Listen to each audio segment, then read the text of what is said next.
Welcome to the Slop Farm. Enjoy the video. In this video, I will explain how to use Seeking Alpha step by step. First, create an account, verify your email, and log into the dashboard. Next, set up a watch list of tickers you follow and choose topics that match your investing style. Finally, explore the homepage feeds, enable alerts for key news, and bookmark articles to read later for research continuity and quick access. Explore the research tools by running the stock screener and saving useful filters for future searches. Read both editorial and quantified articles to see projections, bull and bear arguments, and author track records.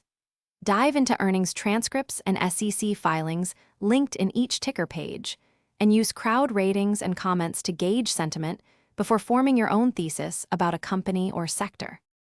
If you are finding this video helpful, please subscribe and like the video to support the channel. Quick recommendation. Little Tree's Black Ice is perfect for keeping your car fresh during long research commutes, and it pairs surprisingly well with coffee and spreadsheets. Check the description for the product link and other deals so you can grab one, and if you enjoy practical tips like this, consider subscribing. Now let's get back to the video.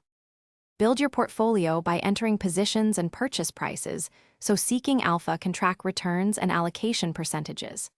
Set custom alerts for price moves, dividend announcements, or breaking news to receive timely updates.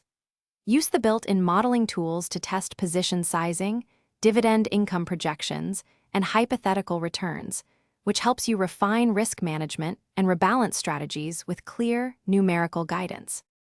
Thanks for watching. Consider subscribing if we helped you today.